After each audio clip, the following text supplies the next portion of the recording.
Tell me, please. Should we really believe today's publication in the well-known Telegraph newspaper, the British newspaper called The Telegraph, which claims that President Putin is allegedly afraid of a coup d'etat if things in Russia were to get worse than they are now? Well, he is afraid. He certainly considers such a possibility and keeps a close watch on his inner circle. You and I have talked about this, and for me, for example, a very vivid example was a photograph from some Security Council meeting. Oh, no, not a photograph. Actually, it was a report from that Security Council meeting where the decision was made to recognize, as they called it at the time, the Donetsk and Luhansk regions. Yeah, that's on the Massive War channel. Right. For me, it was very telling because during that report, I noticed something about the door. The meeting hall door was open and there were guards standing in the doorway. And the fact that at all meetings, Putin keeps his distance from his closest circle. There are several empty chairs in a row. Usually the closest ones are left unoccupied. And the presence of guards in the hall always suggests that he is genuinely afraid that they might gang up on him and, take him down right there during the meeting. Listen, that's really not such a strange thought. Had state security personnel not been present at this level before? No, but when Security Council meetings are held, no such personnel are present. Sorry, but the issues discussed there are none of their business. And those matters are above their clearance level. Of course not. Naturally, only people with the proper clearance are present in the room. Although, yes, I do recall that earlier when, let's say, when Yeltsin or even Putin met with someone in his office, there was no security present. They would bring guests inside them and then leave them alone to settle in. Yes. When I first saw a meeting was happening, the door was open and no security was nearby, I thought, oh, Vladimir Vladimirovich, how afraid you are of your own friends. You seated them farther away and even had security by the open doors. Where else? Maybe he did that with Sarkozy too? With Macron? That's what I meant to say. Macron.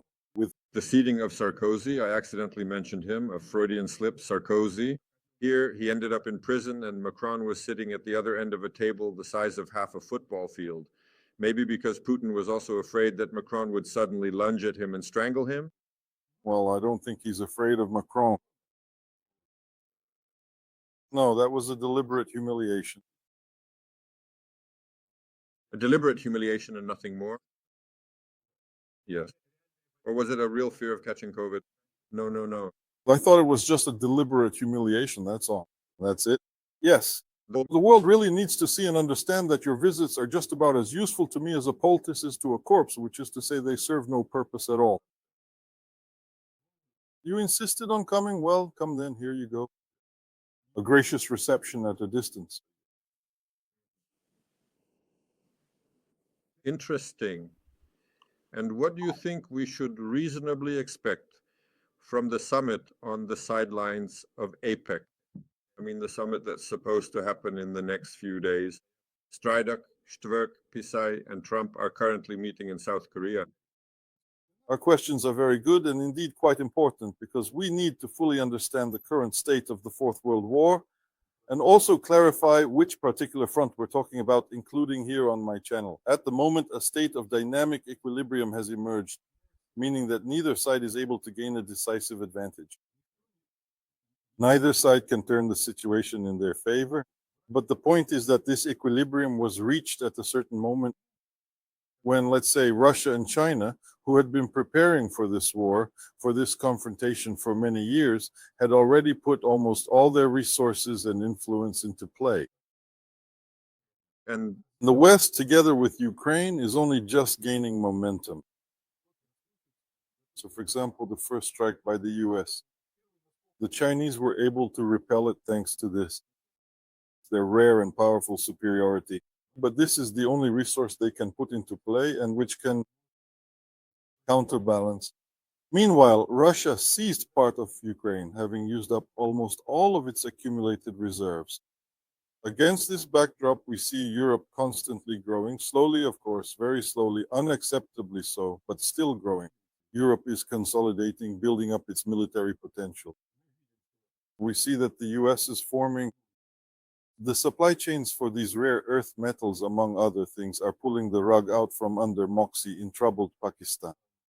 And now it seems he is already negotiating with the countries of Southeast Asia supply. And their own levers, all the levers, as long as the US and Trump still have them, he can't use them simply because China has its own countermeasures. So yes, the situation is at a standstill. That's why I'm not expecting any major breakthroughs. She is betting on technological superiority. Well, he has a certain sense of political superiority. Like, I held the plenum, I am the top winner there. Everyone sees that the power is mine. There can be no doubt. While in America, there's a shutdown, the government isn't working, Congress isn't working, and even the army, that is, it's unclear how they're going to pay salaries and so on. But all of this is just a fleeting process. Maybe this is the peak of influence for the Axis countries, the ring of evil they've achieved at this moment. But Russia is already worn out, the Russian economy is falling apart, and Russia's future is lost. Now it's up to China. So far, I don't see a rush of people eager to join China. I don't see it. Modi is just playing the fool. How long he'll keep playing the fool is unclear. And after all, in a democratic country, he could be voted out. His policies might be causing such harm right now that it could show up in the elections. We also understand that no matter how vain, ambitious, or offended Modi might be, he can't ignore the reality that the country is up against both China and the US. He can't really side with China in terms of restrictions. And staying out of it won't work in this situation. So I don't currently see any truly definitive solutions, but I do see that this is a dynamic situation. It will hold on for a while longer, for some time, and both sides will keep meeting, each with a dagger hidden up their sleeve. I don't see it. Yes, it is possible that China and the United States might eventually reach some kind of mutually acceptable agreement. Today, it was specifically mentioned that rare earth metals will be supplied by China and the Chinese side will purchase soybeans from the United States. This could potentially lead to further cooperation in the future, and there won't be tariffs imposed on Chinese goods. Some high-tech products will be allowed for sale in China. In general, all of this is shifting, to be honest, into a different dimension. Who will win the technological competition? China is trying to use this period to get ahead of the Americans while they're distracted without rare earths, without a budget. They do have certain chances. We'll see. This is a fundamental confrontation that won't be resolved either in Korea or at McDonald's or in Malaysia. Interestingly, by the way, there will be a visit from Trump's son to Japan. Yes, over there. Now, for the first time in history, there's a woman president, a former rocker who used to play in a rock band in her youth. The first woman president in the history of Japan, I repeat. Well, maybe she is actually a rocker. She really is a drummer and so on and so forth. The main thing is that, well, actually, She hates China. The main thing is that she really doesn't like it, China. She considers it the main threat. And now she is probably planning to use Trump's move to solve important issues. Trump will come and say, why are your defense expenditures so low? You don't even have 2%. I'm rallying the whole world to fight for 5%. And here you are, just sitting back. She'll say, we can't, our constitution forbids an army. We'd have to change the constitution. And so she is probably trying to gain Trump's support. The idea of abandoning Japan's constitution, these obligations, never having its own again. When she gets such an opportunity, of course, Japan's military spending will sharply increase. But since we're talking about technological competition, right now I'm paying more attention to that. I'm focusing on the plan that Japan and the US will eventually take the lead in adopting new standards. Wireless communications, in particular, as I understand it, quantum communications. And this means that if they make such a decision, say, and the Europeans support them, then China will have to adapt to American standards, to American Japanese standards. And through the regulation of standards, generally speaking, a lot can be achieved. listen, interesting news. It came from Kiev that the president of Ukraine, Volodymyr Zelensky, gave a phone interview. to the famous Ukrainian journalist and TV host, Ala Mazur, on the TSN program on Channel 1+1. And he said that apparently by doing so, he slightly opened the door to the Oval Office where he had met on the 17th. Last Friday, not this past Friday, but the week before, on the 17th, already after Trump and Putin had spoken with Volodymyr Zelensky, he said that Trump made subsequent decisions regarding the imposition of sanctions, as well as the refusal to meet with Russian President Vladimir Putin in Budapest, possibly under the influence of what Putin, it turns out, had privately and specifically promised him. According to available information, these promises were intended to persuade Trump to take certain actions. The ultimate goal was to achieve a decisive and overwhelming military victory over Ukraine by October 15th, a date that had been set as a critical deadline for success. And he failed, and Trump as well. This greatly frustrated him. That is, at one time, Putin supposedly told him, "Mr. President, just wait until the 15th, Ukraine will be crushed." But that didn't happen. Well, that's just another set of fantasies and lies we've been talking about. Why would that be? One could have expected that suddenly on October 15th, Russia would achieve some gigantic successes on the battlefield. Well, maybe some other liar with the last name Gerasimov promised him that, swore to it. Well, no, Gerasimov is now saying that there they surrounded one brigade, surrounded another brigade. Look at these successes we have. But of course, everything in Russia is steeped in lies. And when Dmitriev comes to the US, he doesn't understand that Americans have a different relationship with information, unlike Gerasimov. It seems to me that the bigger and more significant factor in this change of position was that the Nobel week has ended, the next Nobel year is now beginning, and in the coming year they can actually try a completely new tactic, not persuading, not embellishing, But to force peace, right? to force Peace, right? Do you remember how it was back in the day when this first appeared, during the 8-day war with Georgia? No, it first appeared in Yugoslavia. Forcing peace? But The joke about Putin appeared much later. Forcing peace, call the Kremlin, ask Volodya. no, but in general, the expression, the phrase forcing peace appeared in Yugoslavia, and Putin and Medvedev, I'm definitely including that surname, they didn't use this precedent in Georgia. That's when the joke started circulating about the idea of forcing peace quickly, efficiently, and cheaply in that particular situation. That's true. Back then, there were a lot of jokes complimentary to Putin, which created the image of a great, all powerful Putin. But I really didn't perceive that joke as complimentary at all. Well, it's clearly complimentary. There's this mighty Putin who can force anyone into peace. All you have to do is call him.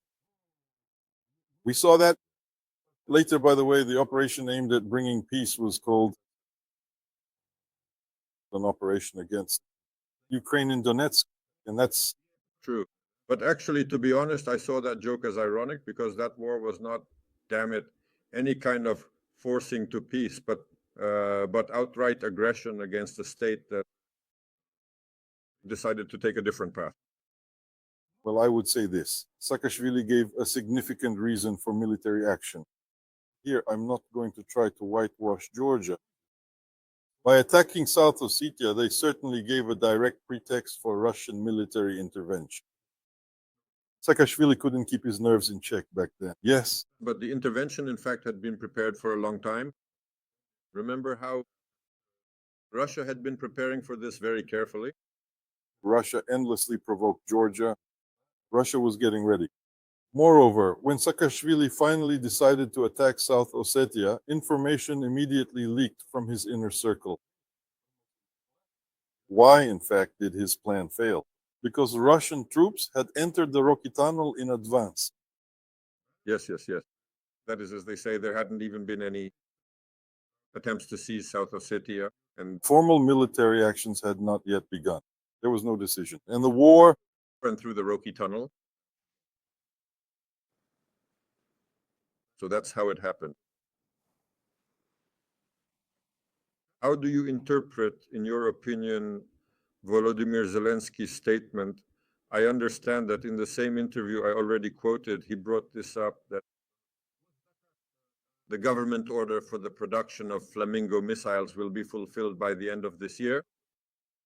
Well, in general, there are a lot of interesting things here because by the end of October, the Americans definitely delivered 600 missiles to Europe for Ukraine, Iran. Ukraine says that it can increase Flamingo missile production to 7 missiles per day. I don't know where they're going to get that many engines, but they say they will. So we can hope that Ukraine will ramp up, and so will Europe. Ukraine and Europe will be increasing their military potential. That's why I say that if, let's say, the countries of the so-called axis of evil, they've laid all their arguments on the table, that's it, they have nothing new left. Yes, you could say they're just making noise now. But Europe, the West, is only just getting started. It's like a blitzkrieg. If you don't win right away, you lose momentum after that. Japan launched attacks against Singapore, Pearl Harbor, and the Dutch West Indies. And until June 1942, basically, it was notably advanced because the SALT caught them off guard. Then everything started to turn back. Yes, that's true. Listen, actually, it's about time for us to start wrapping up our conversation. Like they say, all good things must come to an end. I just ask, friends, please don't forget to subscribe to Yevgeny Savostyanov's channel, which has been mentioned several times today. Let's support Yevgeny Vadimovich in developing this personal project of his. A young budding blogger. Well, look, whether he's young or not, he's definitely in his prime. In his prime, as my regular conversation partner, Jan Valetov, a Ukrainian writer, and I like to joke, in the prime of vintage age. My grandson is already 15 years old now, so I really have to run and help him set up all of the exercise equipment. That's what youth is. Anyway, please, the channel on the fronts of the Fourth World War, subscribe and subscribe to me too. Don't miss out. If you joined the Tea Party, not from the beginning, and are curious about what we talked about at the start, don't worry, just a few more minutes. This video will be fully available as a recording on my channel. And there you can watch from beginning to end, or from end to beginning, rewatch any part that interests you. And please keep responding with questions, comments, and likes. And please, now I'm addressing those who live in Russia, those who are trying to watch my channel from Russia. For example, the channel of Yevgeny Savostyanov. If you're having trouble accessing the internet, I highly recommend, don't hesitate to spend a symbolic amount, get my VPN, Kiselyov VPN. There's a link in the description of this video explaining how to purchase it, and it's very simple. You can connect it in just 3 clicks. It's that easy to install. It is much more effective and reliable in countering Roskomnadzor than those free VPNs that you can actually find on YouTube or the internet, but which were not specifically created or designed for this particular purpose. But my partners, friends, IT specialists, they developed this tool specifically for me. They actually created a special VPN designed to fight against Russian censorship. Friends, let's showcase through our collaborations. I Wanted to say maybe this topic isn't very popular, or maybe it is, I don't know. Here. Friends, you can obediently submit to the will of the Kremlin. Here it is jamming you, and you obediently, you turn on your computers, your phones, and you smile. Or you can choose the path of civil resistance. You can demonstrate that you consider it your right to access information, your right to personal freedom, and respond to this attack from the authorities by connecting to KAR UPN, which opens up new opportunities for you. You are not in the same situation we were in during our youth when Western radio stations were being jammed. Ah, yes. That's right. Just imagine, Zhenya, if we had a tool to neutralize those very jammers, right? Well, yes, but how did we do it? I, for example, would stick a long wire into the receiver and crawl around the room to find a position for the wire that would improve the signal on the long antenna, signal to noise ratio. That was a simple way to buy one somewhere abroad. A receiver with frequencies of 13, 16, 19, which weren't jammed in the USSR because there was no mass production of such radio receivers. And where did you buy it? You'd have to go on a business trip if you were lucky. Look, I want to mention that I went abroad for the very first time in 1991 when I was 39 years old. You're not sharing your personal experience with the general public. Well, Okay, but there were ways. People brought genes from abroad, so you could bring radios from abroad too. And also, I never had any genes from abroad nor any radios from abroad. and there, and from here, I didn't have anything from abroad either. Basically, at that point in my life, I truly had nothing at all except for a Bible. All right. I want to return once more to the main point. You have the opportunity to demonstrate your sense of dignity and to assert your right to freedom of information. Take advantage of this. Yes. And By the way, let me give you one more piece of advice as we wrap up our conversation. Buy for a whole year in advance. It will end up being cheaper that way. I honestly, don't know. After all, we're addressing those who need a VPN, those who live in Russia. but How can they buy it if payments are blocked? everything is explained there. Let's not, as they say, complicate things right now. Check out the discounts. You'll find out everything. There are numerous ways, such as different options and methods, to get around this while being in Russia. Show some civic engagement. And I'll say it again. For a whole year ahead, before those so-called good fellows from Roskomnadzor do anything else, you'll already be protected for a year in advance from their cunning tricks. That's all. Yevgeny Vadimovich, thank you. Until next time, friends, have a good evening.